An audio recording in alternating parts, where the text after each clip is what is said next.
going to be posted online for future viewing as part of the public record. And so it's always good to set the table a little bit with some of the conduct in terms of how these things work. We saw quite a bit of interest before in terms of advanced registration, so we're going to do as much as we can to answer as many questions as possible in the session. We have a good hour earmarked for that, so we're looking forward to that.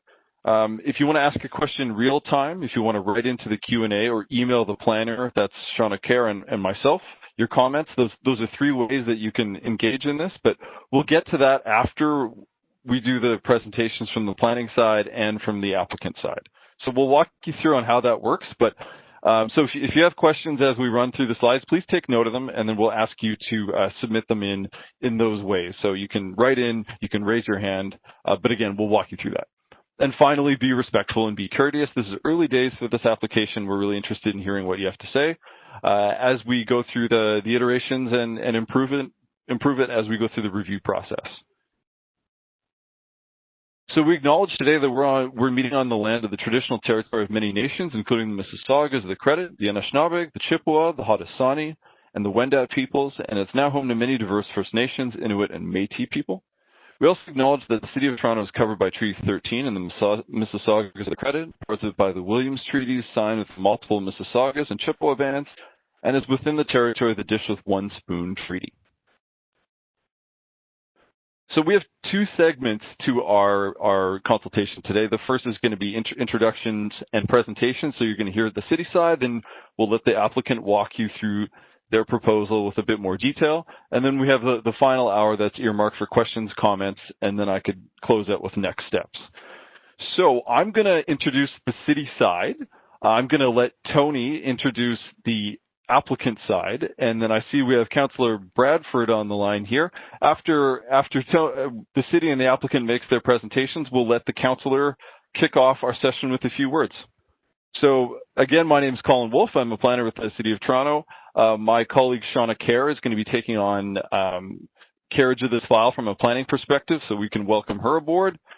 We also have Ran Chen from Urban Design here tonight, along with Guy Zimmerman from Heritage Planning. We have Lucas Pawlowski and Tabassum Rafiq from Transportation Services, as well as George Pantazis and Mark DeMiglio with City Planning helping us in some of the back-of-house pieces.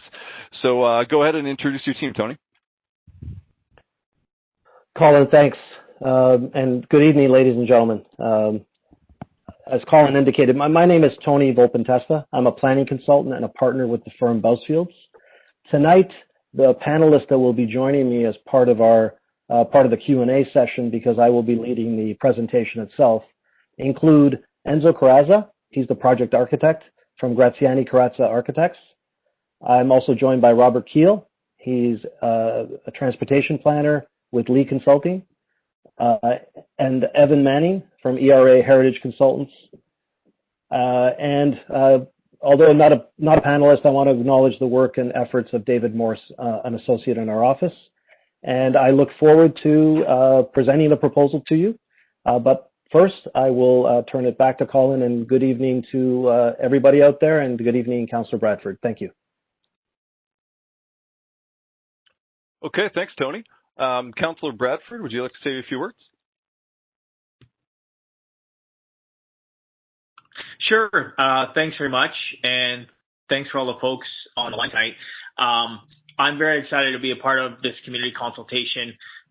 This area, this part of our neighborhood, part of our community, I think has a lot of great potential. It's a fantastic place to be.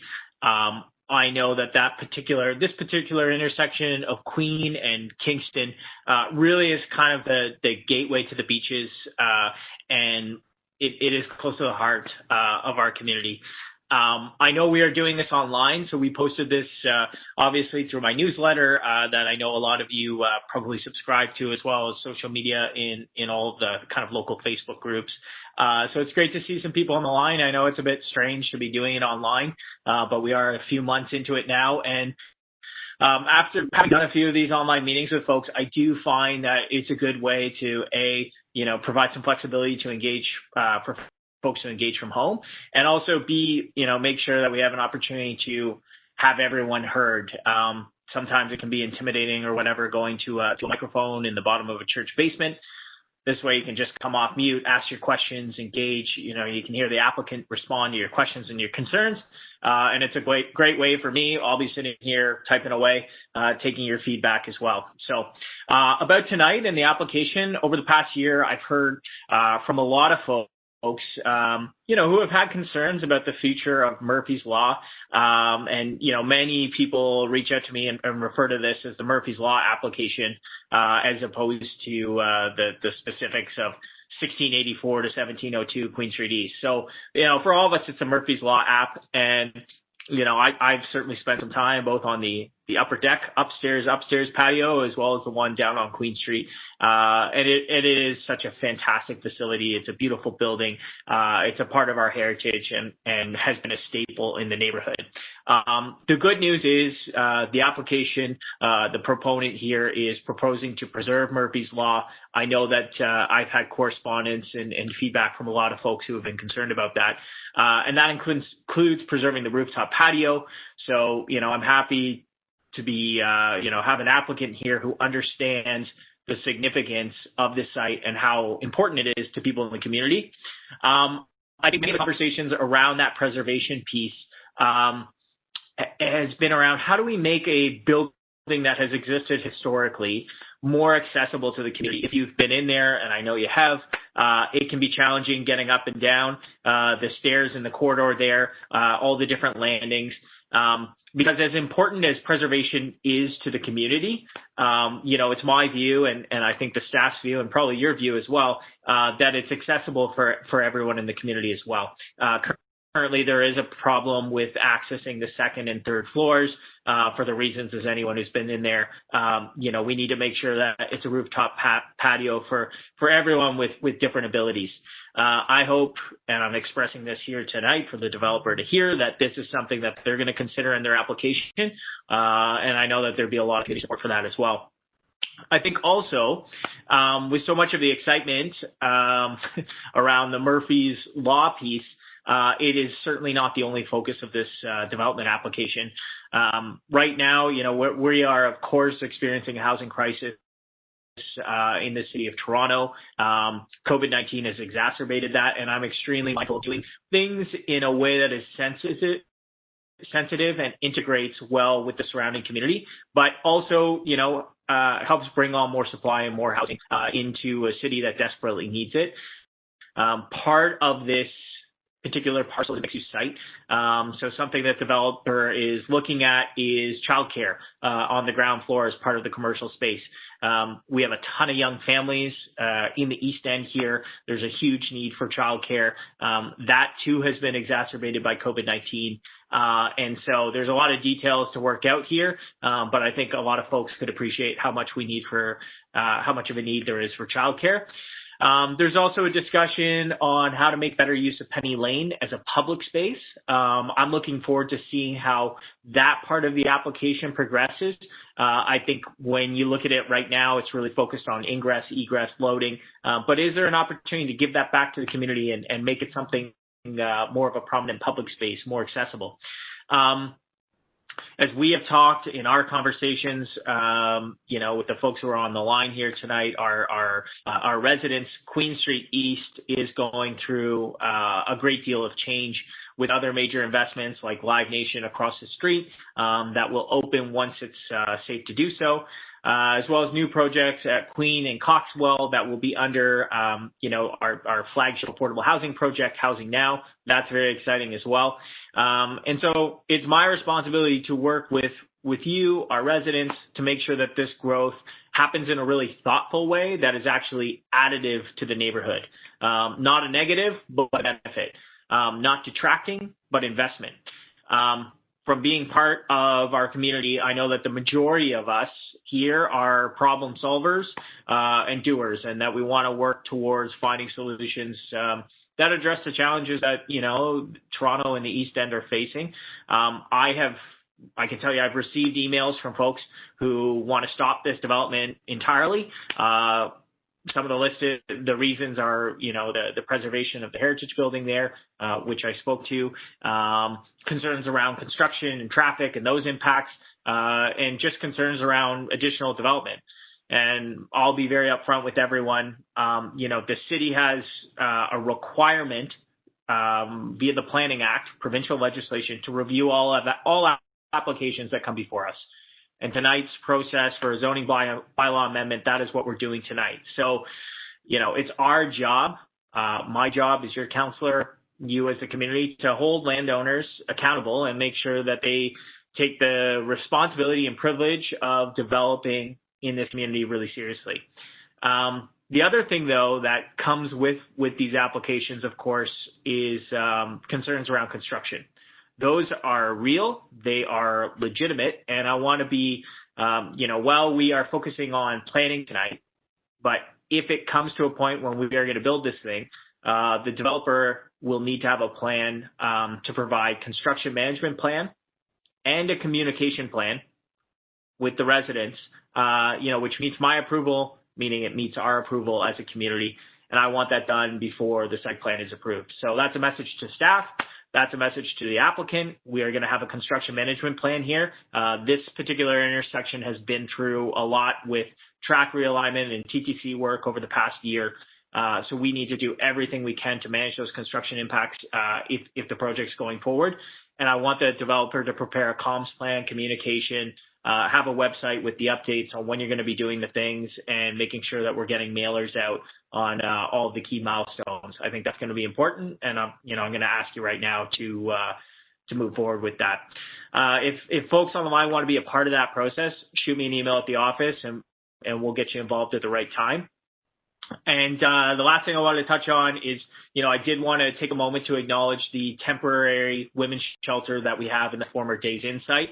I want to thank the owners, the subgroup here, for supporting the city's need, and the YWCA, and ultimately the women and families of our city who are, in need during this time of crisis and pandemic, and providing them with the temporary housing that Days Inn site is providing. That shelter is not going to be here long term. Full transparency, this was a temporary site during COVID-19 while the YWCA's Western location was being renovated and restored. I think it's great that our community was able to help out during that, and the YWCA and subgroup and city staff have really ensured a smooth transition. Hasn't been perfect. We've heard from some folks, probably people on the line tonight, but everyone's been committed to responding to those concerns. And I think what we've seen from the community, is we can embrace the challenges that Torontonians are experiencing, and the East End has continued to show leadership during the pandemic. So I'm going to reiterate and close. This is the start of a process. It's incredibly important to hear from you. And I appreciate staff and the applicant being on the line, as well as all of our residents. I'm looking forward to the rest of the conversation tonight, to taking notes, to listening, and to everyone's questions. So I'll turn it back over to you, Colin. Thanks, Councillor. So reiterating a little bit of what we just heard. Oh, sorry, I'm going to start my video here. Perfect. Reiterating a little bit of what we just heard, it's early days for this application. How it works is we review these applications in city planning.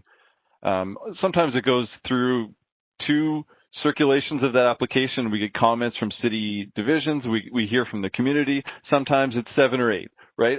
So this is the first iteration of this development concept. So it's very early days, and there's lots of opportunity to make your voice heard and contribute positively to the process. And so at a high level, that's sort of what I'm talking about right here. Once we're at a point of the circulation process and we've heard from the community enough, planning staff is in a position where they report to Toronto East York Community Council with either a supportive or refusal report, recommendation, and then our elected officials decide on that. So that's distilled down a little bit. We're at the application submission, the second tier here, where we're talking to you in the community consultation side of things, and we've got the first round of staff comments, and so the applicant has seen that, and now we're kind of revving up for the second iteration, and what we're going to hear tonight will be reflected then, and we'll have to consider that seriously. And so that's how the application process works. And again, staff makes that recommendation to community council, and community council makes a decision. So as planners, what we do is we use these four kind of lenses to determine the public interest, and we use that to review a development proposal like this one. So we use our planning policies, which I'll walk you through, in terms of provincial policies and our municipal policies. We also rely on our experts and commenting agents from agencies like urban forestry, like engineering and construction services. We obviously have to take a look at applicable law and the zoning bylaw and how that relates to the development of the site, as well as the details of the development and the surrounding physical context. So that's the four lenses that we use to evaluate the application and determine the public interest. So the key takeaway here is that these proposals go through a public review process that we're laying out tonight, which involves experts, which involves the community, and it culminates in a recommendation report to council. So the Murphy's Law site, as it's known, is an assembly of several properties that, as the councillor pointed out, represents the gateway from Queen Street East, going up to Kingston Road, and then further down east into the beaches. Really important corner lot, gateway to Kingston Road, and I'll walk you through some of the other context pieces in a second, but that's the site from a high level. What's happening on the existing lots today is we have a days in and temporary women's shelter happening at 1684 Queen Street West. We have a one-story car wash happening at 1700 Queen Street West. We have the ice cream shop and residential above on 1698 Queen Street East. Sorry, I'm saying west, I mean east. And then finally, last certainly but not least, we have the Murphy's Law site, which is a heritage building of heritage interest to the city, and we've been hearing a lot from folks. It plays a really important community meeting place role. So that's the story of what's happening on our site today. And I'm going to walk you through a snapshot of the kind of development context. We know that it's a busy spot. We know there's the track work happening at that intersection, and there's a lot of interest in Queen Street East and more recently on Kingston Road. So first off, we're looking at 1630 Queen Street East, which is 6-story mid-rise, 88 units, and that's been approved. We have Live Nation across the street at 1661, and that's kind of a mid to large scale entertainment venue. Number 8 on our little map here is the subject site we're talking about today. Moving further on west, we have a cluster of mid-rise 6-story units, all 6-story buildings, all under 30 units. And then if we zoom out a little bit, we're going to touch on the potential affordable housing, Housing Now site that Councillor Bradford mentioned, and that program is kind of activating city-owned land for affordable housing purposes to address the housing crisis. And then further up on Kingston Road, we have 76 Kingston Road, which is a 4-story townhouse unit. Much different context than Queen Street East here, but it's useful to keep that in mind because it also interacts with how Orchard Park works. So that's some of the development snapshot of what's happening in the area. Looking at some of the layers here, we have Queen Street East, Orchard Park, Penning Lane, and Kingston Road. It's kind of an interesting, somewhat challenging intersection condition here with Penny Lane emptying out so near Queen Street and Kingston, so that's a consideration we're looking at. Here's our subject site.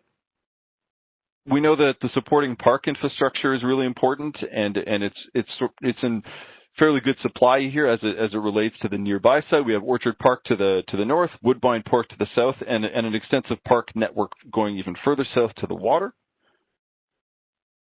We know it's well served by frequent transit streetcars on Queen Street East and Kingston Road. So that's sort of the transit context. And then finally, the Nursewood to Coxwell urban design guidelines apply to all the building frontages on this segment of Queen Street East, and I'll walk you through into what that means in the coming slides. What's been really interesting for me looking at this site so far is what we're seeing is it's building on this cultural hub that we've already got established here, that we've heard so much from people, that Murphy's Law, the pub, it means a lot to people as a gathering place, as a meeting place. But we're starting to see other things emerge in terms of the Live Nation concert venue, which is a service that I think a lot of us miss right about now. And then moving a little bit further south, we have the Woodbine Park Bandshell, which holds a lot of really important city serving, city drawing festivals, events. So we're really building on a kind of a cultural hub that's happening here. So it'll be interesting to see how the development responds to that and builds on that. The high-level takeaway here is that our application is on a prominent corner fronting on Queen Street East. It has heritage elements, and it's in proximity of several streetcar lines. Coxwold and Nursewood Urban Design Guidelines apply. So I'm not going to take too much time with the planning policies, but it is important to understand how we're implementing the direction we're getting and what city staff are reviewing this proposal against. So starting at the highest level, provincial plans and policies tell us where and how to grow. And it sets out some of the guidance for how urban growth and intensification works, but most importantly, how we grow, right? Complete communities for everybody, mixed-use neighborhoods that have a nice mix of live, work, and play. And finally, there's a lot of policy direction supporting a full range of housing to take shape. So that's the very highest level of policy guidance that we have coming from the provincial policy statement and places to grow. And the next level in specificity down from that is our City of Toronto official plan, which takes those provincial policies and implements them on a Toronto scale. So what we see in this map is different contexts where growth is emerging. So in orange, we're seeing the downtown and central waterfront. Red, we're seeing a different level of intensity in the centers. In brown, we're seeing the avenues. So our subject site is right here on an avenue, and those are important corridors for fronting frequent transit, as you saw from the streetcar overlay map. And these are the kind of areas that our official plan is giving us guidance that we're expecting to see reurbanization and growth to take advantage of that transit and build on the infrastructure that we have. But it also recognizes that these avenues are not one size fit all. Your avenue you might see on Bloor Street is a different context from Queen Street East, and the official plan recognizes that. So that's one layer of guidance we're getting from the official plan. The next layer is it talks about the sort of land uses we can expect to see here. We're in a mixed use area, which is where growth is generally directed. It's got a fairly permissive suite of uses: residential, office, retail, service, institutional. So we can see a lot of different kind of activities happen here, and these are areas where growth of different scales is encouraged. It's also important to recognize that it's also abutting a neighborhood to the north where we're seeing a little bit more of a stable, established character. So that's the official plan guidance we're getting. We're continuing to zoom in here with our official plan amendment 151 and area site specific policy 466. So this, remember the map I just showed you about the avenues says that avenue studies should be happening to give a local context to how growth should happen here. That's what the Queen Street East visioning study that informed these policy moves did. And it's an area-specific approach to mid-rise with built-form policies that reinforce the character with development in the range of 4, 5, or 6 stories. So this is divided into 3 precincts. We're in the Woodbine precinct where our application site is. And generally speaking, it shifts in intensity of development very slightly. As we move east, it steps down a little bit. So that's the kind of official plan direction we have. And out of this Queen Street visioning policy, we get the Coxwold and Nursewood Urban Design Guidelines. So these are going to be really important because they're seen as some of the most current and specific ways that we see development working within this little segment of the beaches. So where this came from was there was a consultation in June and September 2012. We talked to 250 participants. There was 3 community meetings, 3 stakeholder advisory committee meetings. And what we found coming out of those series of discussions was that people are not necessarily opposed to new development so long as the character of the beaches comes out and is maintained. We also heard that there's agreement around the need to understand the supporting infrastructure capacity to support that kind of development, so that came through loud and clear. And finally, that significant deviations from the urban design guidelines were seen as an undesirable thing. So those are some of the high-level takeaways that form the basis for the urban design guidelines I'm going to walk you through here. So that's where this came from. I would imagine some of you on the call today were even a part of that process and can maybe speak to that when we go through the questions. So what the urban design guidelines do is maintain this balancing act between the official plan policies on one hand that tell us that we need to grow, that we need to start building where transit is already existing, that we have to build on that infrastructure. And on the other hand, there's this desire to preserve the existing context and make sure it works in the existing conditions, right? So as you can see here, these guidelines are fairly specific. It gives us street wall heights of 12.5 meters, total heights of 18.5, and that kind of sets up a relationship to Queen Street East that allows that kind of character to come through. And then we're getting what we call angular planes to the rear here that allow for a sort of a sensitivity to the neighborhoods and lower scale neighborhoods to the back to limit things like shadow, to maximize sky view. So it's a kind of that's what that design move is about. So this is one of the most important pieces that we have used so far to review the application because it's newer and it's tailor-made to this area. So so that kind of sets up the urban design guidelines. And finally, we have zoning, recognizing that the former City of Toronto zoning bylaw applies. It's fairly out of date, but what it does speak to is zone commercial residential. We have a density of 2 times the area of the site. So you take your site area times 2, that's the floor area you can develop. And it gives us a maximum height of 12 meters.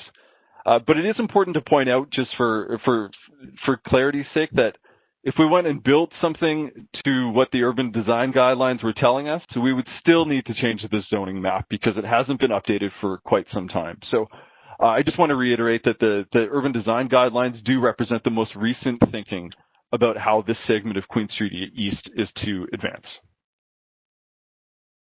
So the key takeaway here is provincial and municipal policies both speak to intensifying near transit, which this site has frontage on. Policies also speak to new development providing a mix of uses and fitting within its context through appropriate massing. So I'm not going to take too much time on the applicant's proposal. I'm going to let them kind of steer the ship on that. I will point out at a high level, we're looking at a 6-story mid-rise development of 19.5 meters, 110 residential units, 85 parking spaces, a 4.8 meter plus sidewalk, so it does get bigger. And we know there's the heritage conservation element that we're going to be continuing to work through on future submissions. This kind of illustrates how the height is deployed, but again, I'm gonna let the applicant speak through how the massing works, how the transportation and circulation works. I'll let them take the reins on that. And then finally, the reasons why they had to make a planning application to us is to amend the zoning bylaw to permit additional height and density. So we permit 12 meters. They're proposing 19.5, and our density permitted is 2 times. They're proposing 3.27. And if you remember from the urban design guidelines piece, the total height that sets out is 18.5, just for context here. So that's the reasons for the application. Some of the issues to be addressed that planning staff and all our partnering agencies keep in mind as we review this is the policies and plans and the official plan and that sort of thing. But certainly appropriate building height and massing and how it fits in with the neighborhood and mitigates any impacts it could potentially have. To light, view, privacy, and wind.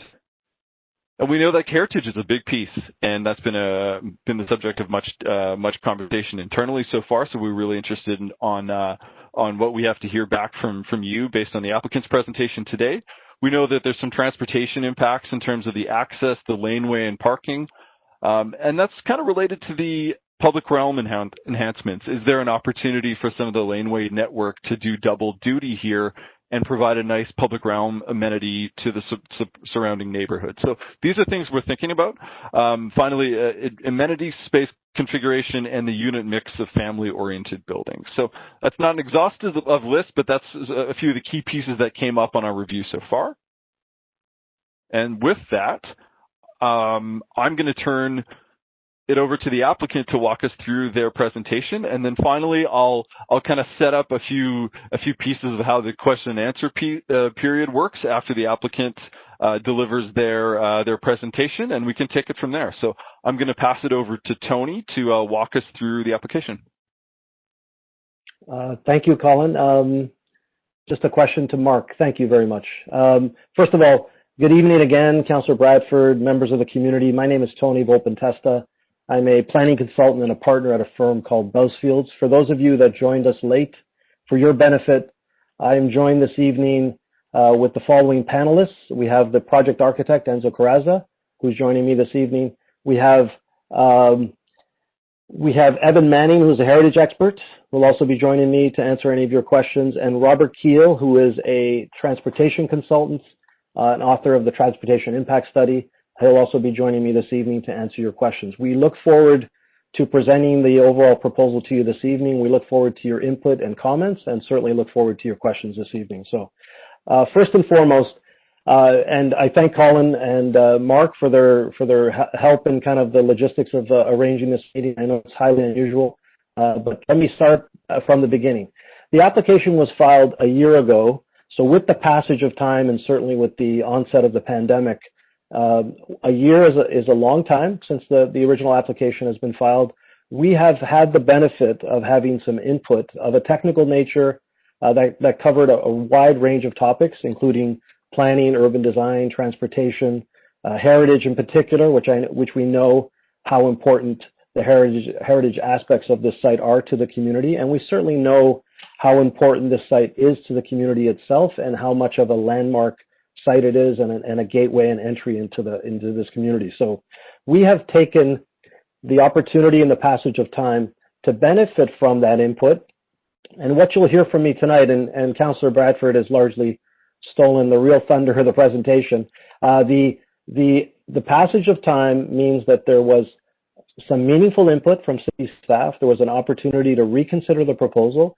And what you'll see from me this evening is actually two presentations in one. In fairness to you out there, members of the public that are just getting acquainted with the proposal, I wanted to just spend the initial part of the presentation presenting the proposal that was filed in October of last year. And then the second part of the presentation is meant to provide a conceptual redesign of the proposal just in a manner that reflects the comments we received to date, but they are in no way indicative of the final form of the redesign. They are our original thoughts, and again, based on that level of input that we got, and again, the passage of time, we are looking forward to your feedback and input. So let me start from the beginning. And Colin set this up beautifully in terms of the nature of the proposal. So here I'm sharing with you the original proposal that was filed in October of 2019. So the site plan shows Queen Street East at the bottom of the image, Ocean Park Boulevard at left, Kingston Road and Penny Lane at the right end of the image. And this is meant to be a site plan image, so basically a view of the proposal from the sky looking down. The color scheme that you have in front of you is meant to convey heights of buildings, and the central observations for the community should be as follows. The overall height, as Colin indicated, would be the maximum would be 6 stories with an overall height of 19.5 meters. The building is a terraced design. That's by terraced, I mean there's a series of steps on all sides of the building, and the colors of the plan indicate varying heights. So the darker orange is 3 stories, the slightly lighter orange is 4 stories, and the lighter orange still almost kind of yellowish color is 5, and then at the very top of the building in white is a 6-story element.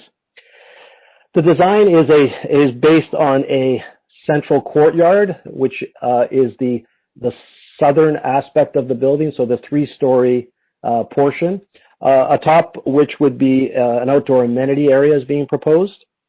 And this particular proposal, the original proposal, the area shown in pink, which is the Murphy's Law portion of the site, that indicated the partial retention of Murphy's Law. So again, this is the original proposal, and I'm going to walk you through all aspects of the original. So just be patient with me as I do this. I try to convey as much information as I can.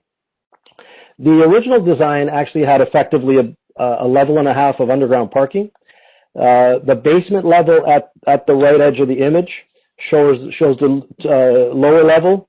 And what you'll see in yellow, both along Orchard Park Boulevard and along Penny Lane, are the very lowest elements of what were proposed at the time. There were townhouses, numbering 3 along Orchard Park and 3 along Penny Lane.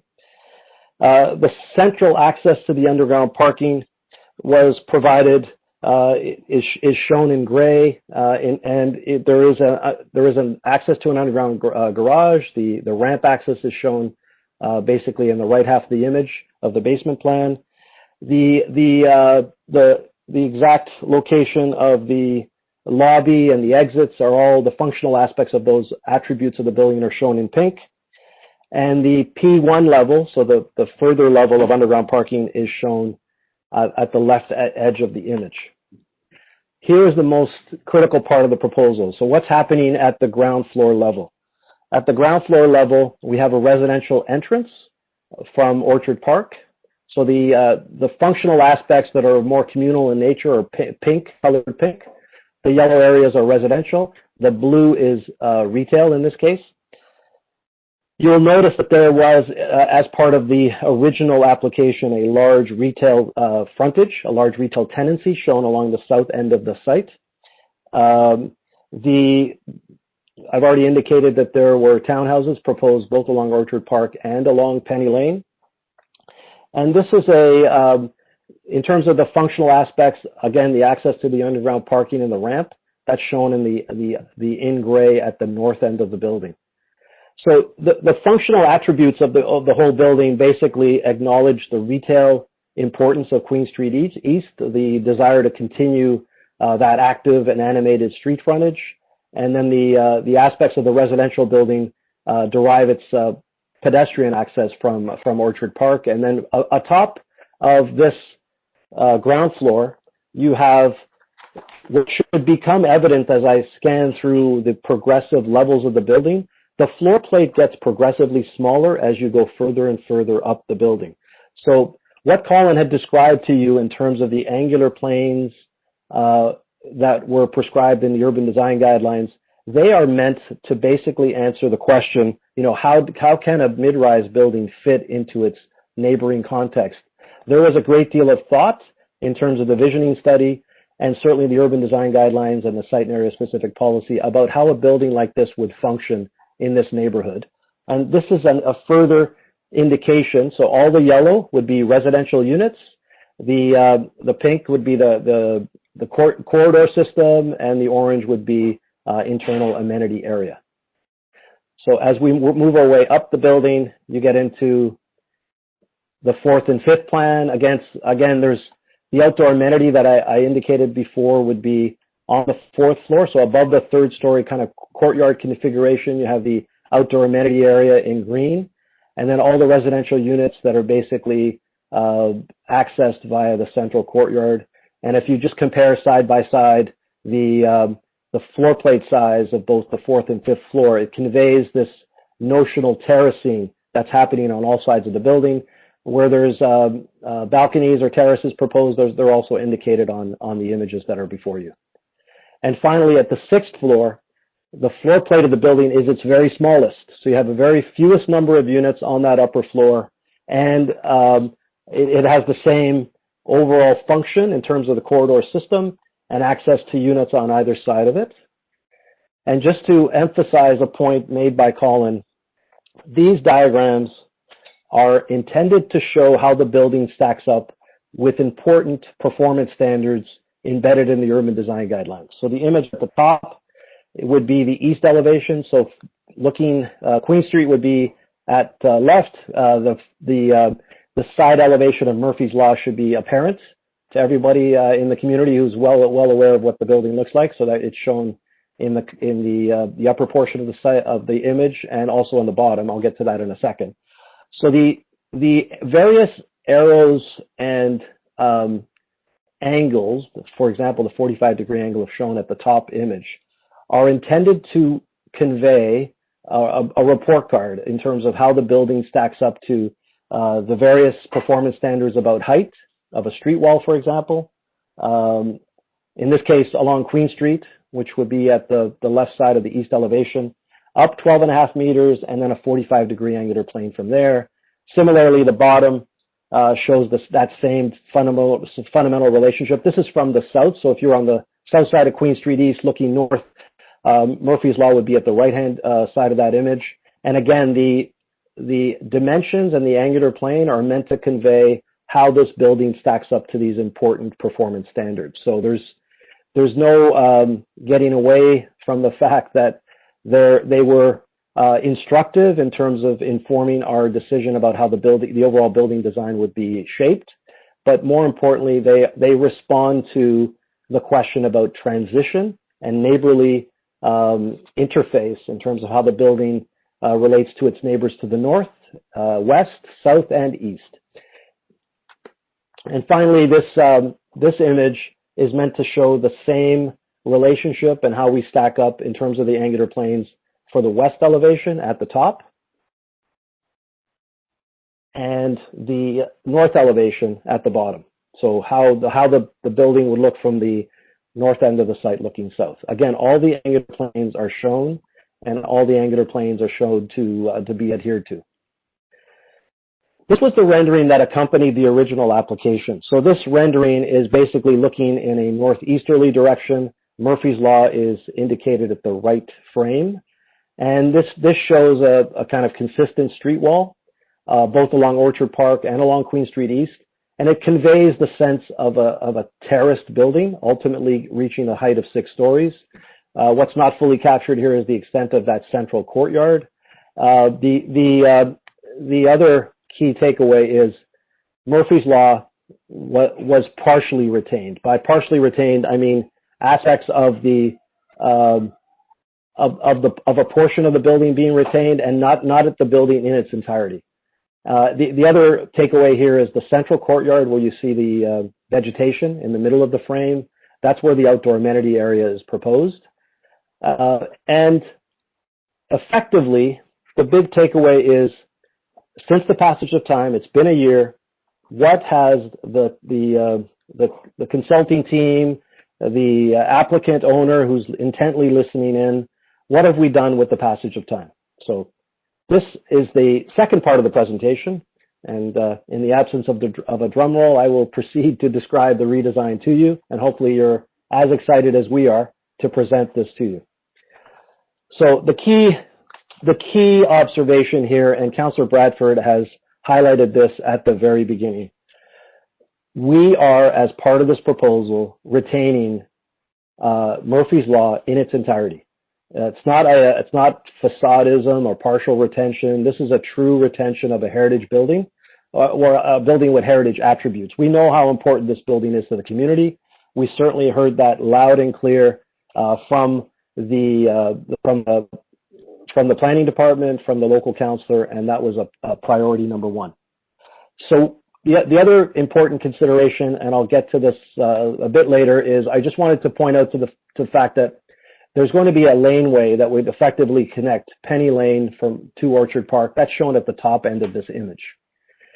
In the end, the nuts and bolts of the proposal, so the original 110 units, the overall gross floor area, the terracing that I described to you in the main part of the proposal at the outset, those aspects remain largely intact. So what is plain and what should be abundantly clear to everybody listening in is that there's strong direction provided in urban design guidelines that apply to this site.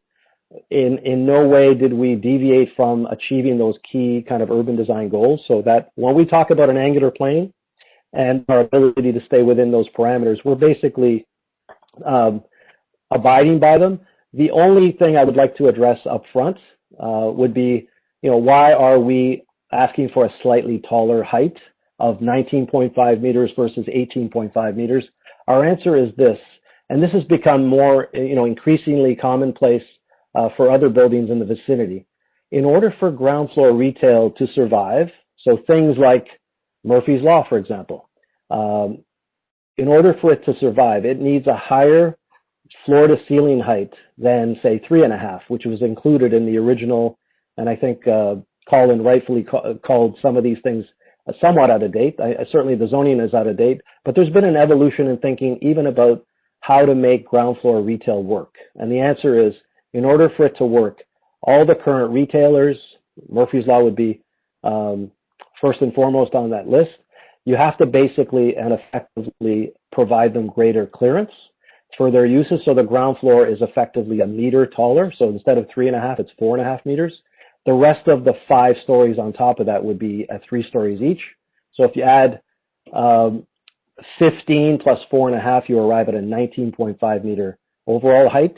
That's commonly being applied elsewhere. West Beach, a building further west, is certainly there as an example of how that was accommodated. So this is a further image of our original site. Sorry, this is the new redesign. So what has changed here? The only thing I want to bring to your attention is the area in pink is Murphy's Law, and that area is going to be retained in its entirety. The color scheme that you notice is the same terracing and same height relationship and angular plane relationship that I've already mentioned in my original presentation. So that hasn't changed. The underground parking has now been achieved in one level, and I'll get to that in a second as well. The configuration of the Murphy's Law building, what you'll notice here is that it's retained in its entirety. It's there, separated from the balance of the building, and it's going to have an incredible. This is below grade, by the way, so everything has been retained in its entirety. The configuration of the access ramp has been moved slightly. Again, this is a work in progress and a conceptual redesign. So what happens on the ground floor? What you'll notice is the key difference is this. Murphy's Law retained in its entirety at the right-hand end of this image. The retail that's being showed, so not only is Murphy's Law being retained, but Murphy's Law is coming back as a tenant. So the tenant is committed to this location. The landowner, applicant, wants to see them come back, and they intend to come back. The relationship and the upper level patio that the councillor mentioned, that's all going to be returned to this site. So that's a key attribute. The retail showed at grade along Queen Street. There are 2 units, so there's going to be some partitioning along Queen. We don't have a firm idea of what those tenancies would be, other than the heralded return of Murphy's Law. The area in brown that you see speaks to what the councillor was mentioning earlier. We're showing it in terms of labeling right now as community space. There's a huge interest in a daycare. We're showing it as a potential daycare, and at the back of that brownish area, we're showing an outdoor play area or community space. And what you would have noticed and compared from the previous drawings that I presented on the original application, the townhouses that were once located along Penny Lane, they have vanished. There's just a small townhouse presence along Orchard Park. At the north end of the site, what you'll notice is that there is a laneway. So in addition to making this all about cars, I think we heard the councillor loud and clear about the interest in making this connected into its community, and the fact that we are proposing this east-west pedestrian connection was certainly front and center in our thinking. At the center of the image, you have the access to the underground garage. There is a loading space provided. The lobby still maintains a presence along Orchard Park. And then if I could just progressively go through, I just want to assure the community that in terms of the fundamental relationship, so the way in which the angular planes and the key aspects of the relationship of the proposal to its surroundings as governed and as guided by urban design guidelines, they are maintained through the relationship of these key angular planes. So nothing has fundamentally changed on that front. So that also goes for west and north elevations, exactly the same relationship, exactly the same result in terms of how we stack up to the key urban design guidelines. So I just want to highlight something. This image is a rendering, again, from the southwest looking northeast. It's meant to convey a sense of, again, the scale of the building, our preliminary thoughts about materiality. There's nothing in this image that I want to reassure the community that's final in terms of material choices. This is meant to illustrate some aspects of the original design, the redesign that we are considering, but it's by no means a foregone conclusion that this would be the end result. It's meant to be an illustration based on Enzo Carrazza and his the architecture design team in terms of what could conceivably happen. So this image I want to spend a bit of time kind of describing to you. So when we say Murphy's Law will be retained in its entirety, what should be conveyed in this image is that the entire building is being preserved, including the return of the rooftop patio. The applicant owner has indicated in terms of accessibility, et cetera, we're looking at things like a lift that would get patrons to that upper level in the patio. And I want to take a moment, though, to highlight a key few, just three main points about heritage. So the building itself, and by the building I mean the Murphy's Law existing building, it's not currently listed on the City of Toronto Heritage Register, nor is it designated under Part 4 of the Ontario Heritage Act. But conservation of the building is a recognition of its architectural, historical, and contextual value within the beach neighborhood. And that direction came entirely from the highly esteemed folks at ERA Heritage Architects. And Evan Manning is one of my co-panelists tonight, and he might get a question or two about this, but I'm largely providing you with some input that we've got from ERA and with the city's own heritage staff. The revised proposal, so the revised proposal that you're looking at, this is a conceptual redesign. Again, it's not a final design. It contemplates the whole building retention for Murphy's Law. So and by that I mean all four exterior walls are conserved, conforming with heritage policy direction within the official plan. The existing floor levels are also conserved, ensuring that the existing building will function as a distinct component within the overall development. Further, the area below Murphy's Law will not be excavated for below-grade parking, ensuring the stability of the building during the construction process. So the massing of the building, massing of the new building, as you can see here in this image, has been arranged in deference to Murphy's Law, maintaining its three-dimensional legibility. This is accomplished through a series of setbacks at grade to maintain visibility of the building's north and west elevations, and step backs above the existing building to maintain its prominence on the corner. So we heard the community, we heard the councillor loud and clear about the importance of this particular landmark building, and this was meant to acknowledge the importance of this building to the community. So the proposed use of brick masonry for the new development is also in deference to Murphy's Law. So again, this is not meant to be the final form of the various choices that go into the materiality of the building. These are ideas that we're presenting to the community, and they're certainly conceptual in nature, malleable and flexible, subject to further input from the community, the councillor, the planning department, and other departments. But it's certainly indicative of the progress that has been made, and certainly the response to date that we've had as a consulting team on this proposal. This is a further rendering from the south, so looking back up at the building. What you'll notice is the center portion of the building has that central courtyard where the outdoor amenity would be located. There at the right, you see Murphy's Law preserved in its entirety, with the rooftop patio, again shown clearly. And then lastly is this blown up image of Murphy's Law right at street level, basically looking in a northwesterly direction.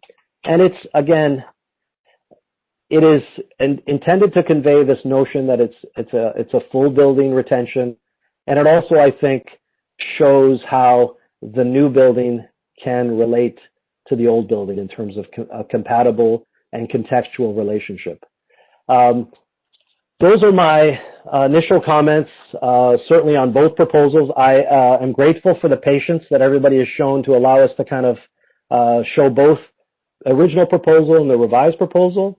What you heard from Colin in terms of overall statistics about the total number of residential units at 110, there was certainly by bedroom composition. I know that in this community there's an interest in family-friendly units. So there's the city often asks for 10% of 3-bedroom units, and this is certainly abiding by that. So I think I want to stay close to the overall time, and in recognition of everybody's valuable time this evening, those are my comments, Colin. I turn it over to you. I look forward to hearing input and feedback from the residents, and certainly look forward to questions. Thank you very much. Thanks.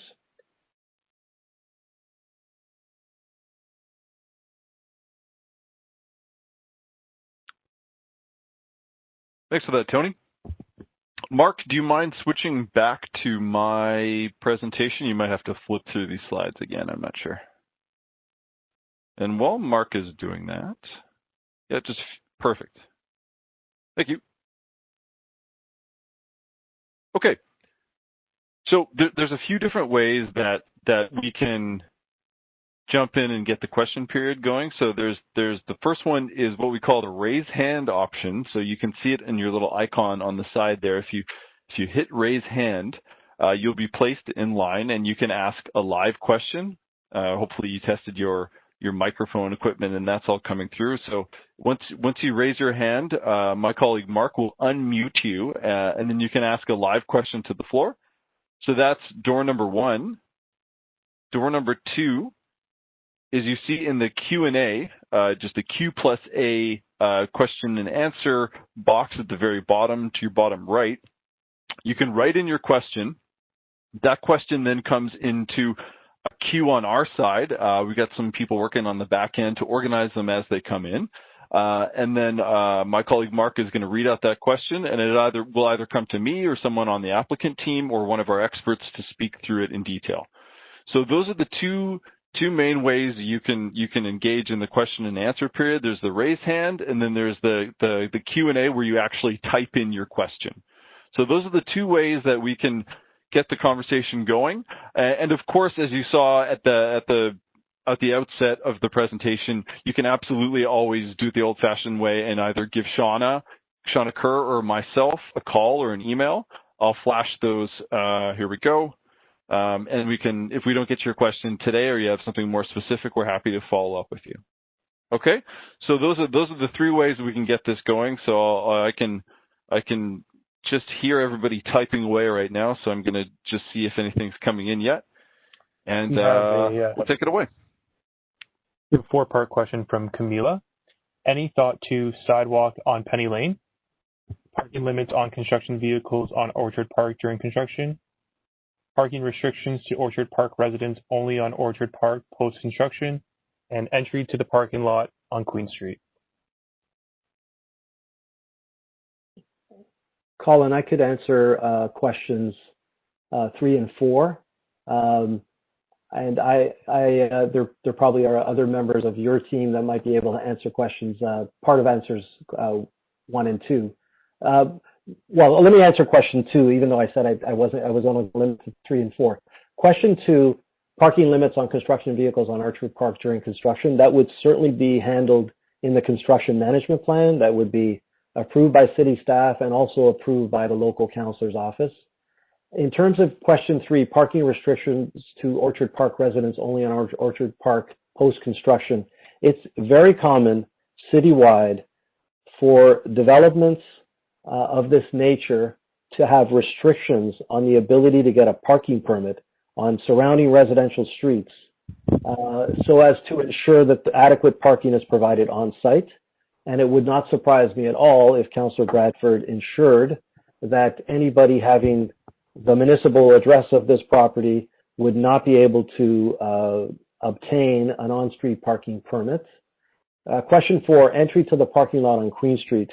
The city's policies, especially on this type of location of a site, on a corner site, they have clear policies, and I'll defer, Colin, to anybody from your kind of transportation division that might be on this call, but there's clearly policies that are in place that would, in the case of a corner lot where you have the ability to gain access to a site from a side street, the preference is not to allow access and even a curb cut from a main street. The policies of the city are clearly directed at keeping main streets kind of the number of curb cuts down to a minimum, the number of potential conflicts with the main street down to a minimum. And that's why not only do we expect that that would be a requirement of us, but the entire building was designed that way. And I guess in terms of question one, Camilla, I'm imagining that you are asking if we can give some consideration to a sidewalk or walkway on Penny Lane, and the answer is yes. As we work through the design. Okay, thanks, Tony. In terms of some of these ideas for public access along the laneway to the north of the site and how Penny Lane might tie into that idea, we don't have those concepts in front of us yet. So I think that conversation is happening in real time, really, between the applicant, the community, and commenting divisions. But that's something, if you have ideas, Camilla, on how that could work with Penny Lane as a whole idea, it's something we're certainly open to hearing. On these other transportation-related questions, from parking restrictions to access and entry, and we also have another question below from Liam that talks about the proximity of Penny Lane and potential safety issues with that intersection. That kind of batch of transportation-related questions, I'm going to turn it over to Lucas Pawlowski or Tabassum Rafiq with our Transportation Services Department to see if they can give you a little bit more clarity on how the circulation is going to work. Tabassum or Lucas, do you want to jump in? Yeah, hi, it's Lucas Pawlowski here. I guess in dealing with Penny Lane, it's one of the things to consider that's a major factor, I think, in this area is the fact that Orchard Park is a one-way street. So that also plays a factor in determining how we may have access to a particular site. So in this case, we have Penny Lane and we have Orchard Park. We have the need and the requirement to have the site be accessible to larger vehicles for loading and delivery purposes. And in that kind of situation, it's difficult to accommodate something like that from a single one-way street that really limits access to the property significantly without a little bit of circuitous traffic kind of going through the community. So that's one thing. I guess in terms of the other questions, there was a question about possibility of a sidewalk on Penny Lane. It is for a laneway, it's actually quite wide compared to the typical laneway standard of the city. It's I measure it at approximately 9 meters wide, which is significantly wider than typical public lane. So there is potentially a space available to provide something like that. It's a bit of an atypical situation because we normally don't have sidewalks and walkways provided in public lanes, but it's not unheard of, and it's something that could be looked at as part of this development. And in terms of, I guess there was a question about the proximity of Penny Lane to the intersection, the signalized intersection. Yes, it's a little bit of an awkward situation here. It is the laneway is fairly close to the intersection, but it is one of those things where the laneway does also provide quite a bit of property access to some of the adjacent properties, and closing it would potentially be tricky given, especially as I had mentioned, the one-way circulation of Orchard Park Boulevard. Okay, thanks, Lucas. There's a few more questions here, and now that we're still on the transportation theme, there's a few other high-level questions saying how many resident parking spots are there and how many visitor spots are there in the building. So we're looking at 78 resident parking spaces and 7 visitor spaces. And there was also another question that I think Lucas went through in terms of how do residents access the underground parking, and this is done would this be done via Orchard Park? And the answer is yes. So those are the first little batch of questions as they relate to transportation. Mark, do you want to read out the next question? Yeah, we have a verbal question from Robin Better. Okay. Robin Better, you are now unmuted. Hi, Robin, are you there? We can jump back to Robin, and we have John Ellis with a verbal question. John Ellis, you are now unmuted. Hi. I want, first of all, I should say I'm representing the Beach and East Toronto Historical Society, and I want to start by complimenting much of what's been said here today.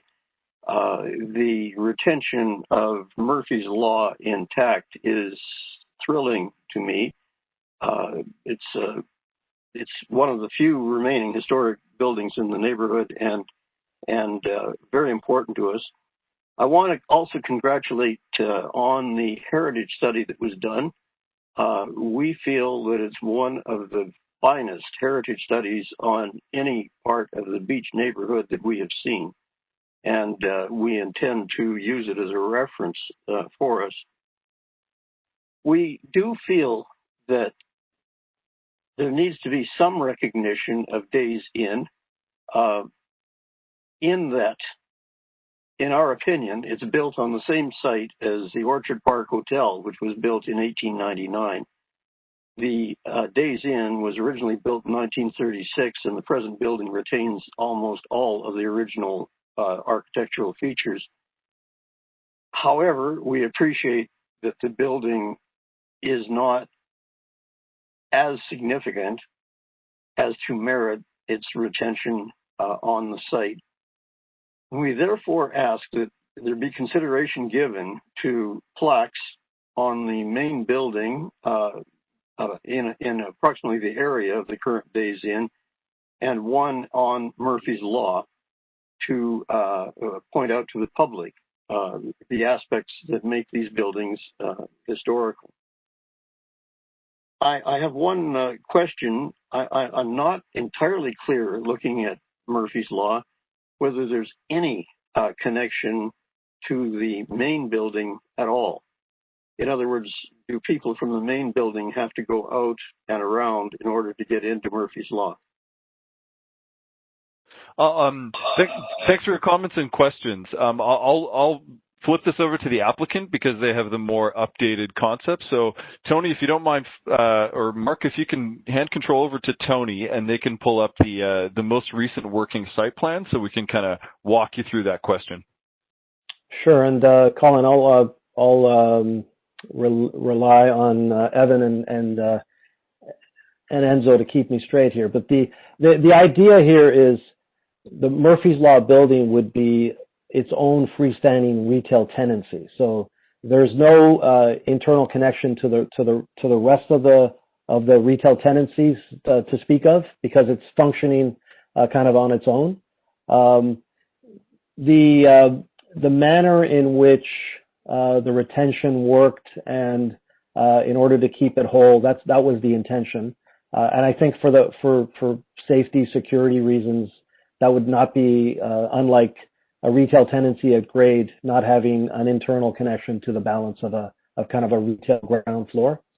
I don't know if either Evan or Enzo wanted to add anything to that. Colin, just before I forget, I think the community should get an answer from our transportation consultant about how access works and how it kind of feeds into the access to the underground parking lot. And then I actually would like to pursue later Martha Webb's question about the whole notion of what to do potentially with Orchard Park. But for the time being, if either Evan or Enzo want to add anything, please speak now. Or if I've captured everything, then just I'll allow Colin to move on to the next question. But certainly, the suggestion about plaques and other things, that's commemorating the Days Inn, et cetera. We hear the level of interest, and we'd certainly pursue that, obviously, with the city's heritage department on a going forward basis. We acknowledge and appreciate the points made. We need to kind of consider that further in terms of how the conceptual redesign gets packaged, and in terms of how the retention works and requirements of the city's heritage team. I know that Guy Zimmerman is on this call, and he might have some thoughts in that regard. He certainly has helped guide and shape the proposal that's before you today. So, but Enzo and Evan, if you have anything to add, chime in now, or perhaps Guy may choose to speak as well. Colin, I leave it in your hands. I think, Tony, thanks. It's Enzo speaking. You've captured everything. Murphy's Law is independent of the building in totality, so there is no physical connection from the internal side of the proposed building to Murphy's Law. You're entering Murphy's Law through the front doors as they exist today, and there's also a barrier-free access just off of Penny Lane that we are proposing as well to get up to the main floor of the building.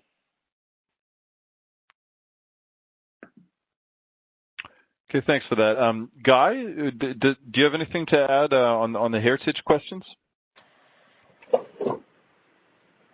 I think the only thing we wanted to look at was any potential opportunities to upgrade accessibilities or the functioning of the building by tying in. But once you do that, you get into building code issues and which has to be taken into account. But yeah, that's the only thing. I thought some of the plans did reference a space immediately to the north. So in any way that we can take advantage to upgrade what Murphy's Law has to offer and while still keeping the integrity of the building, that'd be my only input. Great, thanks, Guy. Guys with heritage planning with the city, for anyone who missed that. Colin, this is Tony again. Just to kind of communicate back to the community, we're actively looking at a plan to install a lift on the east side of Murphy's Law to make it kind of make it accessible to everyone. What Guy said about building code requirements, et cetera, still remain true, but we're making our best efforts to explore those options fully.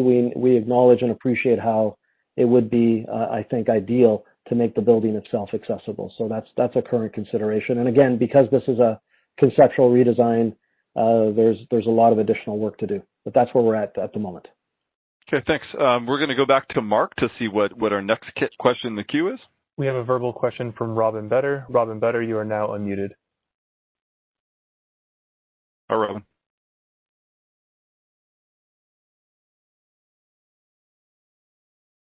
We'll jump back. We have a verbal question from John Ellis. John Ellis, you are now unmuted. I'm sorry, I think mine has been taken. Perfect. We can jump to a written question from Matthew Ayers. I'm glad about Murphy's Law. Thanks for that. My concern is the impact on the TTC.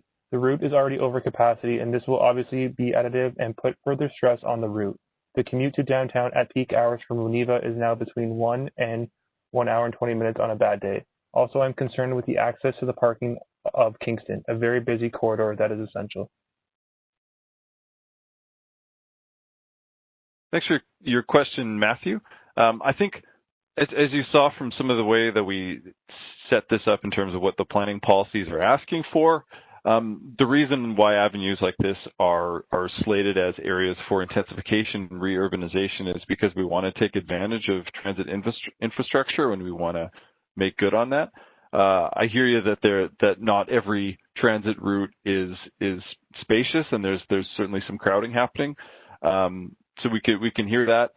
I think generally speaking, going forward, maybe with the way work is changing and the little bit of additional flexibility, again, a little bit of speculation here, but there might be some kind of relief on these peak hours with a little bit of additional work flexibility, but that is speculation. We hear you on the stressing of the transit infrastructure, but again, generally speaking, we want to make the best use of that infrastructure that we can. And so that's why we're seeing that as a positive. Generally speaking, 110 units and 6 stories is, I would say a medium level scale of additional infrastructure stress as transportation goes. That would be my high level response to the transportation questions and how it interacts with the TTC. I know Lucas spoke a little bit to your point on the access to parking on Kingston and how that Orchard Park, the Penny Lane access comes really close to that intersection. And I think what we can say is we're hearing that loud and clear from people, and it also kind of came up in our own review. So as we get the next submission, those safety considerations and how that circulation works is certainly going to be top of mind for the next round. Sorry, go ahead, Mark. We have a written question from Robin Better. I like the elevation, and will it be needed?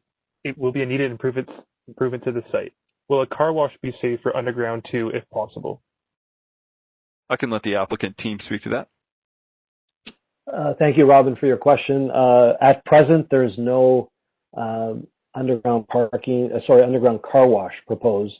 That is a type of feature or amenity, if you will, that tends to be more reserved to much taller buildings. It's also very common in large institutional buildings. We all know that City Hall has an underground car wash, but it's not in the current plan. I think there's also a desire to keep the footprint of the underground garage to its bare minimum in terms of how much underground excavation goes on.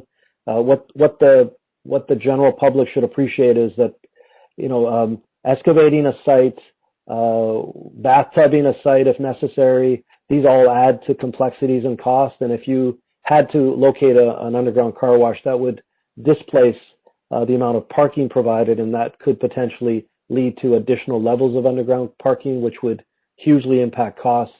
And that's basically why an underground location of a car wash is not currently being pursued.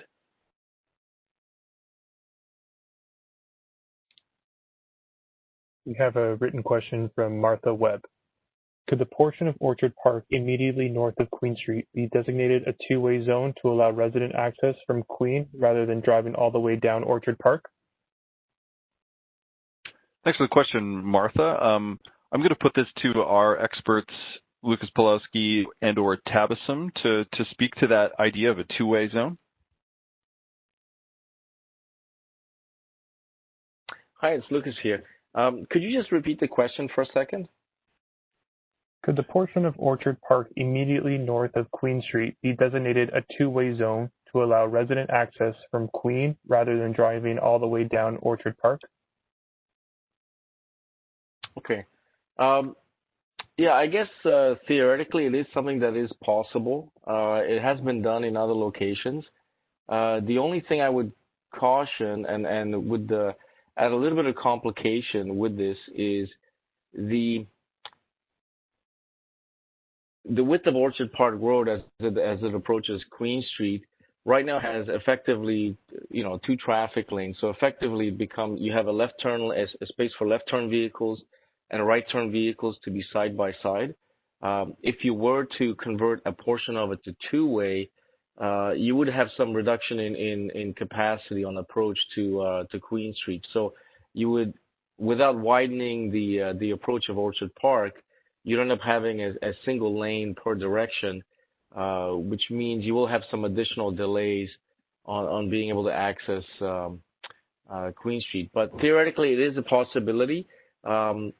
As we deal with the development application, it's also possible to widen an approach of an intersection, potentially to get an additional lane in. That obviously has implications for the development itself and some of the boulevard space, so that may not be desirable from other perspectives, but it is something that is possible.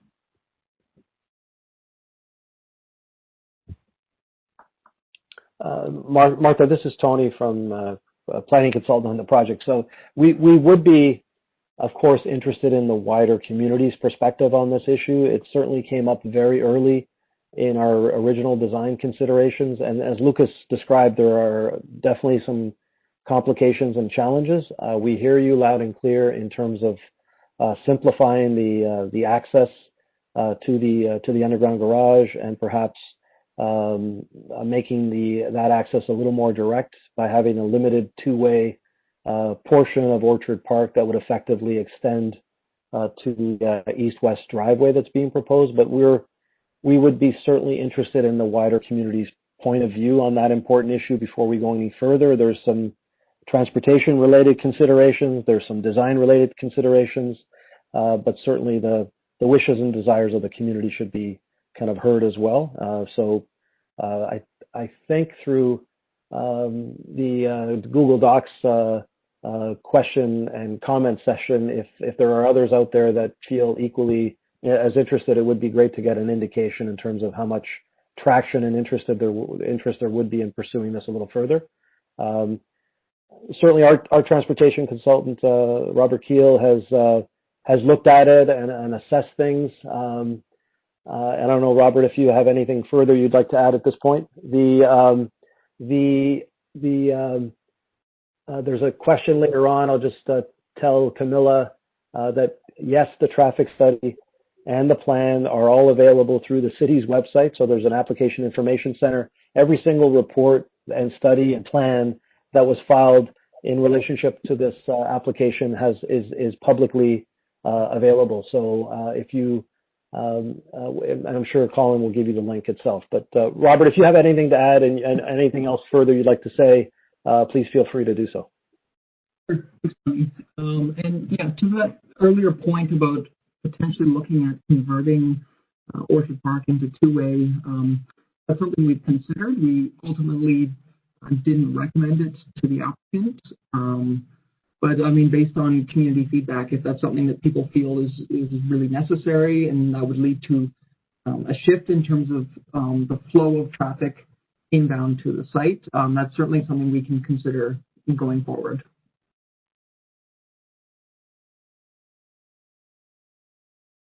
Okay, thanks everyone. It seems like we've been hearing quite a bit on transportation in terms of circulation and parking and access. So that's certainly something that the city staff, together with the applicant, can continue to assess before we get a next submission on this. So thanks for that. And then there's a few comments asking about traffic calming measures. So we can, especially as they relate to Orchard Park. So that's something we can also consider and take into, kind of build into our discussion when we talk about the next submission and how transportation impacts the wider context of the neighborhood. So thanks for that. That's something we can take into consideration. Mark, did we have something else in the wings? We have a verbal question from Martin Prater. Martin Prater, you are now unmuted. Okay, thanks. My question is, why will the city allow a 3.2 density versus 2 and a building that is much taller than the guideline? I mean, part of the problem I see with this project is you're bringing a lot of families into our community. And we already have problems with parking. So you're not even providing enough parking because you're putting 110 residents and only 85 parking spots.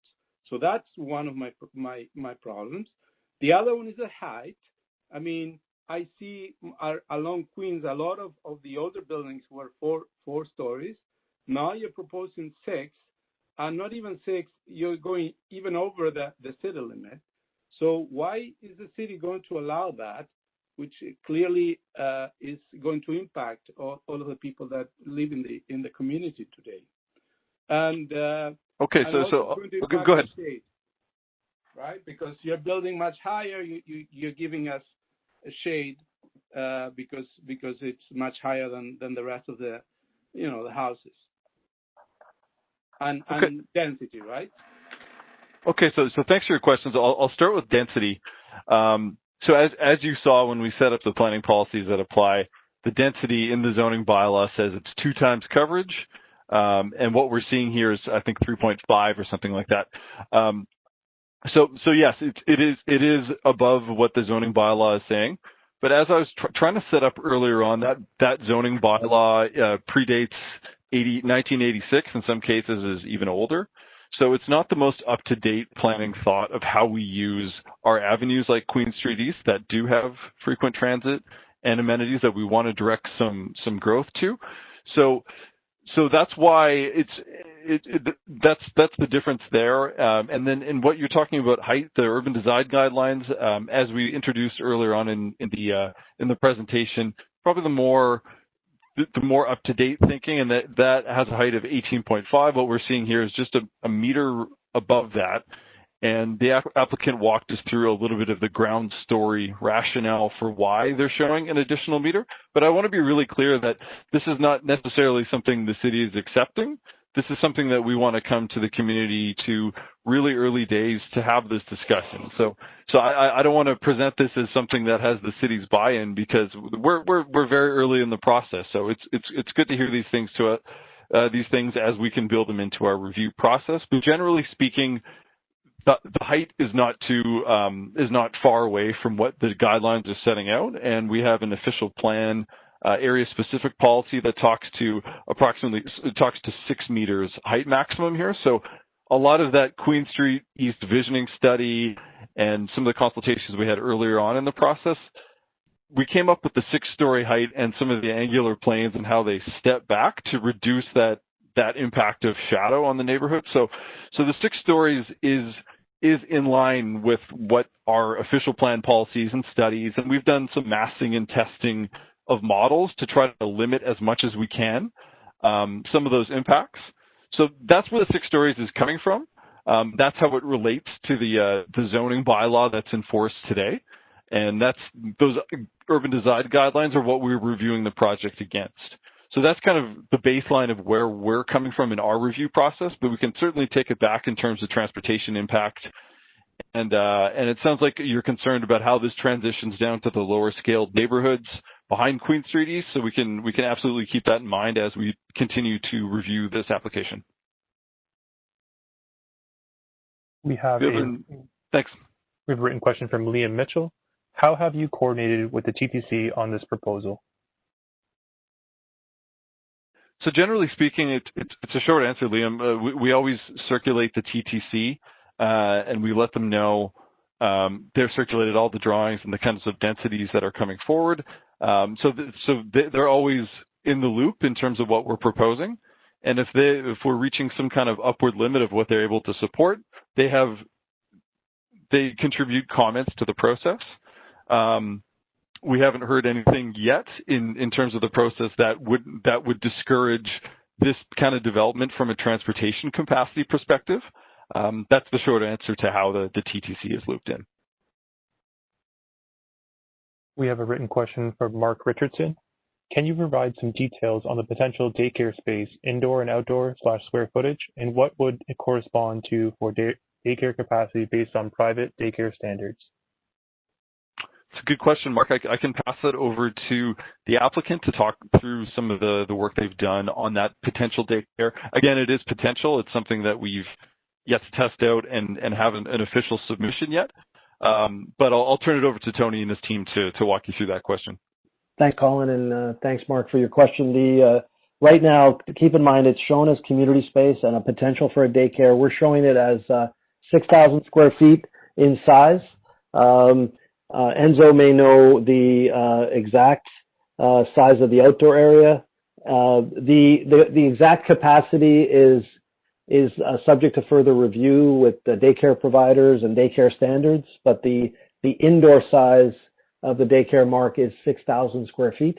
And we are, I apologize, I don't have a capacity number in terms of children for you at this point, but it's kind of a sizable daycare space, and it's something that we are investigating further, so we thank you for your question.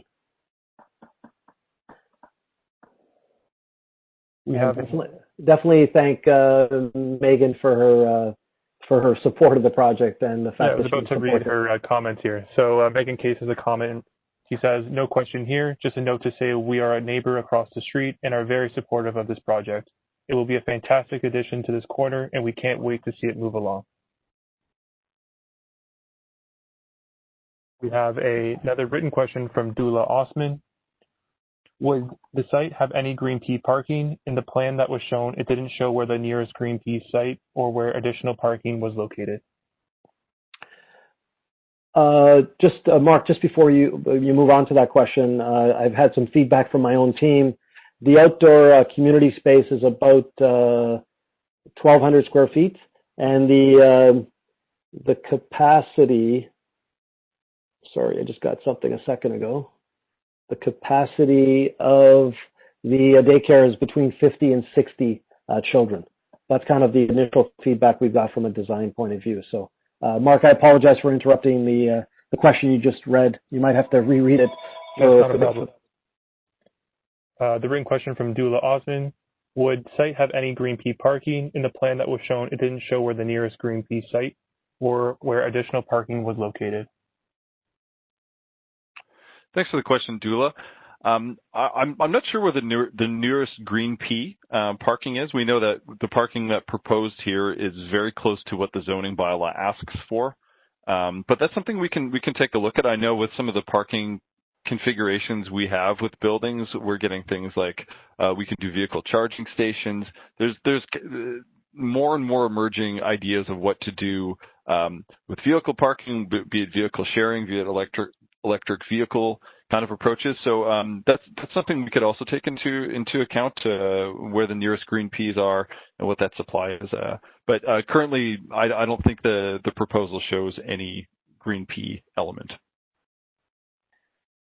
The wonders of the internet, Colin. I see a green P lot at 1141 Eastern as the closest lot to the site.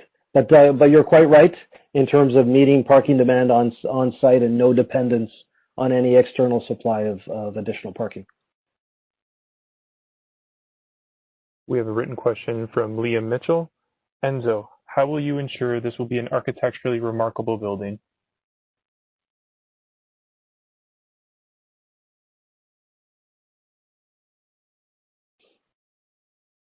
I think, you've got some fans out there, Enzo, so you got to respond accordingly. Over to you.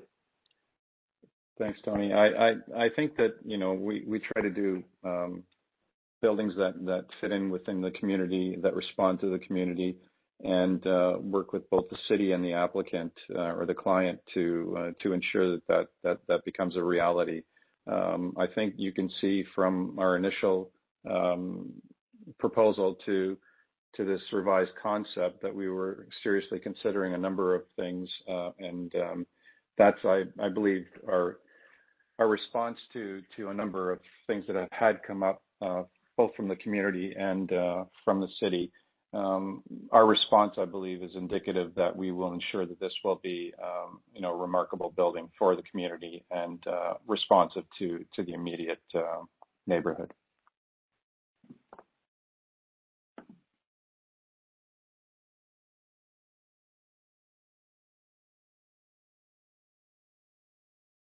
I'll jump back to any verbal questions. The hand raise function is still raised on a couple people.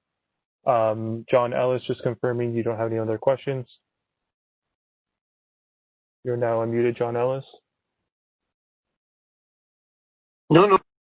Yeah, I'm sorry. I don't know how to prevent this from happening. I have no other questions. Thank you. Martin Prater, you are now unmuted. Do you have any other further questions?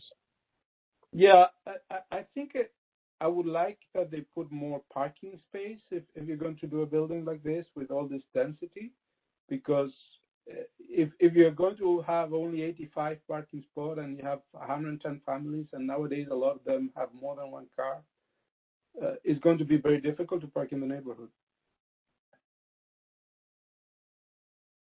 Okay, thanks for that, Martin. Yeah, just to reiterate, this building does meet what the zoning bylaw requires for the amount of units and the amount of space they're proposing, but it's something we can think about as we go into the next submission. But generally speaking, as the applicable law comes into force here and how it interacts with the transit accessibility we're seeing at Queen Street East and Kingston Road, it's fairly in line with the kind of parking supply that we would accept here. I don't know if Tabassum, you want to add anything to that? Okay, I'm not sure if Tabassum's. Based on the previous submission, I think we did not express any concerns related to the parking.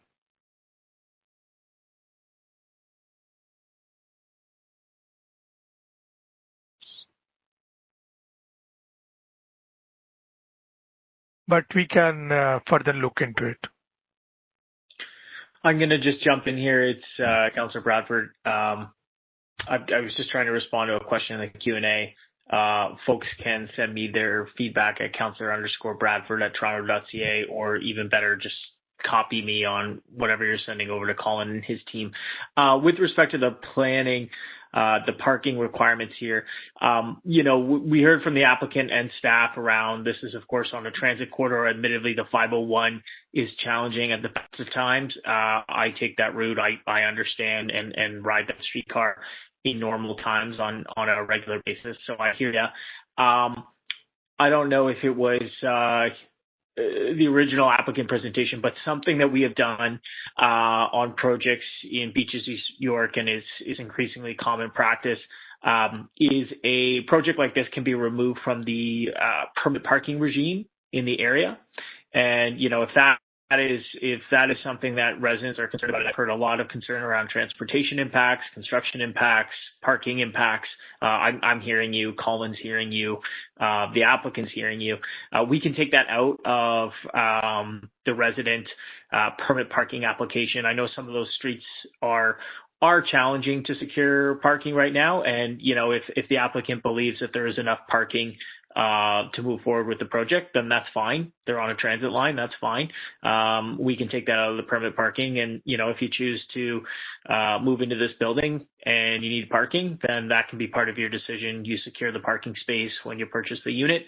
Or if you don't need parking and you're going to ride transit or ride bikes, then you don't need a parking space. So that's something that we can do, and I can work with Colin and staff on that if that's something that the community would like to see here. I just want to add one thing. Based on the previous submission, the number of parking spaces required was 73, and 78 are being proposed. And the visitor requirement was 7, and 7 are proposed. So the total requirement was 80, and 85 are being proposed. So the proposed parking supply exceeds the requirement, according to the zoning bylaw. Thanks for that, Councillor, and thanks for that, Tabassum. I'm glad that the Councillor brought up bike parking as well. We are seeing a proposed 114 bicycle parking spaces, so that is something to consider as our riding season seems to be expanding through time. So that's something also to consider in the wider transportation discussion that we're having today. I can also see a question from Camilla in the chat here that's asking how we give further feedback on the community's thoughts. So there's a few ways to do that. One is here we have a transcript that's coming out with all the questions that were typed in. So that's part of the record that we're going to be considering. So that's one piece. Another one is you can reach out to myself and Shauna Kerr. I'm going to flash those email contacts one more time before the session is closed out, and you can feel free to take your time as you think about this and digest it a little bit more, and absolutely reach out to us. You can certainly reach out to the Councillor Bradford's office. And another interesting way through the Q&A here is you can just submit your comments that don't necessarily need to be questions. So we've had quite a few of those happen already. So if there's something on your mind within the session, feel free to just type it into the Q&A as a comment, and we'll take that into consideration. So those are a few of the ways to do it. You could also give us a call or Councillor Bradford a call. So hopefully that helps in terms of the feedback, Camilla.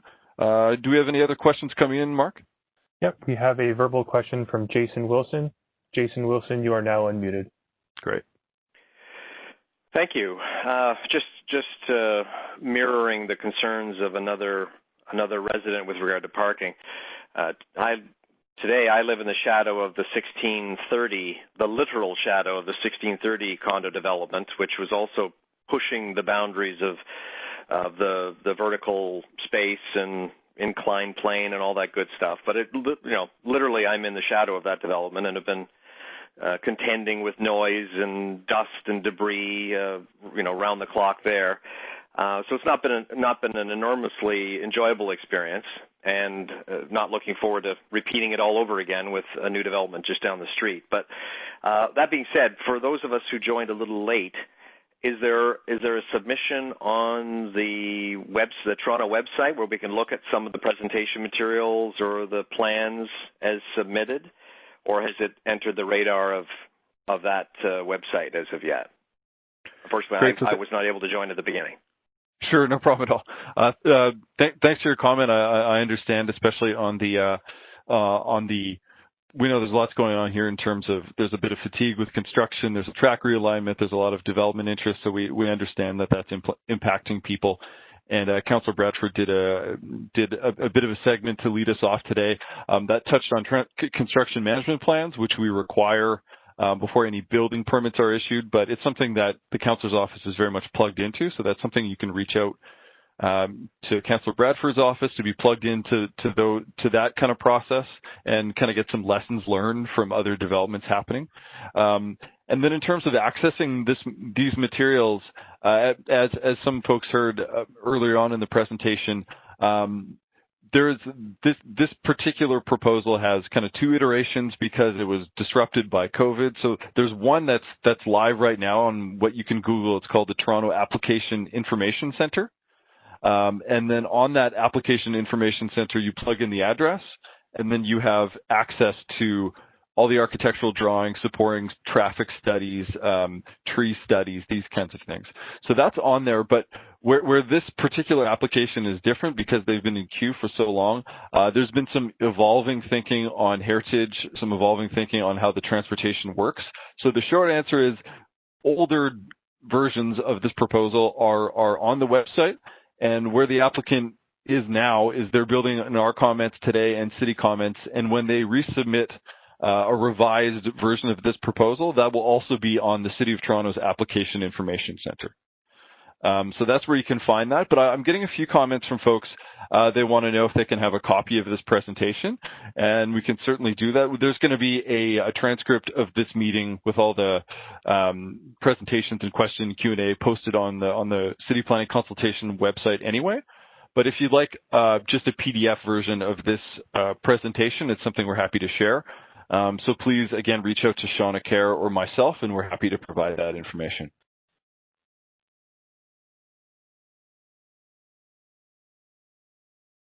We have a couple of comments. Great. Yes, comment from Ian Marchand. Yes, please remove from permit parking. Street is too crowded already. I have my own parking, so I don't have a vested interest, but I see what happens. Comment from Camila. I would support a two-way Orchard Park just in the southernmost end so that there is access to the driveway and to stop cars from coming down Orchard Park. I also think safety in Penny Lane needs to be considered. Thanks.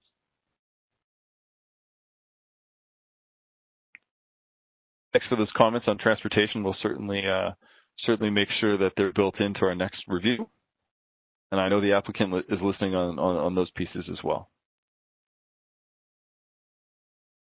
At the current moment, that is the remainder of all the questions and comments. Okay, so we might as well. We've got the floor till 8:30. We can wait another 5 minutes and see if we have some other responses come up. But as we do that, Mark, are we back on my presentation here? Yes, we are. Do I have the wheel? I do. Okay. I'm going to walk us through, I think I have there we go. A slide on next steps, just so we know where we go from here. So the applicant is going to take what they heard today, and they had a lot of their team joining us, so that's great that a lot of their people were here to listen to everybody firsthand. They're going to be taking community consultation comments, city commenting agency comments, and kind of considering those and integrating them meaningfully into their next submission. So that's something that they have their homework cut out for them. And that includes the comments too, not just the questions. So this is something that will direct the next submission. When we get to a place, city staff led up by city planning, where we can give recommendations to support or refuse this application, we're going to do so in a final report to the Toronto and East York Community Council. And at that meeting, there's going to be a mail-out process that people are notified. Councillor Bradford's mail-out will also notify you of that, and there's an additional opportunity to come in and speak and let your elected officials know your position on this particular application. And that's our next opportunity to comment at the public meeting. But as we kind of reviewed a few times during the course of this meeting, the planner and the councillor's office are very much inviting and welcoming of any other further ideas, comments that we can build into refining this application. So it's only the first circulation, so we could see a few different iterations of this coming down, and the application continue to take shape. So with that, Mark, do we have anything else that has since come up in the comments or raised hand? Doesn't look like it. No, we just had a question regarding the address. And one more comment from our question from Ian Marchand. What about creating a short two-way section from Queen North to East Coxwell Battenberg Laneway?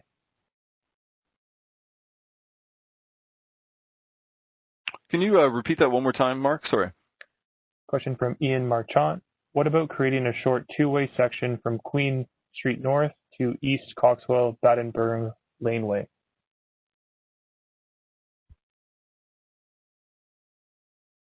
Okay, and so that's interesting. Please, if you can provide us any more detail on a follow-up from this, it's something that we can look into as we look at the overall context and how transportation works in the area. But it's an interesting idea, and we'll certainly take a look at it.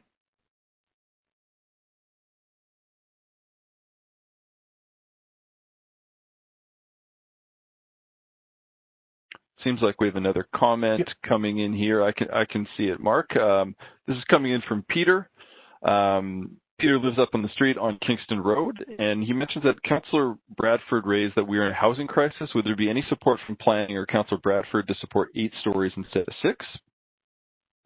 So generally speaking, we're working from our official plan direction that has fairly area-specific guidance here, and it says in the range of 4 to 5 and 6 stories. There always is the potential for, if an applicant has like the site is of a particular dimension or a particular location that would merit additional height beyond 6 stories, there is always the opportunity to make what we call an official plan amendment and come to us with a rationale to say this specific site is special, the opportunity here is different, and they can come through us with an official plan amendment. That's not what this particular application has in front of us today, but that piece is always is something to entertain. But the short answer to that is our policy direction tells us that 6 stories is the upset limit based on consultation with the community and some urban design modeling. But I hear what you're saying, and thanks for your comment. And thanks for that comment, Peter. And I will just add, staff and the community are assessing the application that's in front of us right now. But you make a good point. In order to supply more housing in this city, we have to do it across the entire housing continuum. It's not about one site, it's about all the different things we're doing. So just down the street at Queen and Coxwell, I mentioned at the start of the meeting, that is a proposed site for Housing Now development, which is sort of our marquee affordable housing cross-subsidy program. We did a first tranche of 11 different sites across the city. The Queen and Coxwell part is part of the second tranche of sites that are coming forward. Staff is working very hard on expediting those projects. It's different than city planning. It's part of Create TO, which is sort of the city's land development sort of agency, but those are coming forward. And you're absolutely right, Peter. We got to do all the different things on housing. The application is proposed as it is in front of us today, but there will be more opportunities to do housing across Toronto and the East End. And, we got to push forward with those. So thanks for your comment. Thanks for that, Councillor. So we're coming up on the end of today's session. I have to say I really do appreciate the respectful tone and thoughtful comments that we're getting from folks today. Really useful to see everyone in the way that people engage with their written-in Q&As. We have a lot to work with in terms of suggestions and comments, so it's really nice to have such instantaneous feedback in such a constructive and respectful way. So I really appreciate that. Thanks to everyone for taking time out of your evening to thoughtfully consider what's in front of us, and just know there's it's early enough days that we've got time to consider and assess how your ideas might work in a future submission. Councillor Bradford, I don't know if you have any closing comments, but I think that does it for us. No, just very briefly, thanks everyone for being here. Thanks staff, big staff team. Thank the applicant, most importantly, the residents. The fact that we had, 40, 50 people at some point on the call tonight, that means a lot. And I know you care about this neighborhood, and we are in this together. Again, we want investment that's additive here in the East End and projects that really bring out the best and brightest of what our community is all about. And so your feedback on the transportation concerns, on the parking concerns, childcare, the space, the heritage, I think that that's really promising. I heard all of that. I was taking notes. Staff are taking notes. And don't hesitate to reach out with more direct or specific feedback as you process and digest this. Send it over to staff, copy me, send it to me, give me a call, send me an email, however you want to get in touch. DMs on social, whatever. Your input's really helpful, and it helps us move forward. So thanks for coming out tonight and being a part of the process. Colin, if I could, I'd also like to thank the councillor, B, you, and Mark for logistically pulling this together, the balance of the city's team. On behalf of the applicant, I want to thank the community for the level of interest, certainly the level of commentary. And quite often in the city, we often forget to thank people like Councillor Bradford. I commend you for your leadership in accommodating the shelter itself. I'm on the board of directors of a similar nonprofit organization. It's not every day that organizations like that get the level of support that they deserve, so I commend you for your leadership shown in this case. Certainly commend the community for the level of interest they're taking in their own community. We look forward to continuing to work with you and to address your comments and concerns this evening, but just wanted to thank all of you, and we look forward to our next submission and moving forward with this proposal. Thank you very much. Great. Enjoy your night, everyone. Thanks again to Mark DeMiglio for managing the back end. That was really useful, and thanks for your time. Thank you, Colin.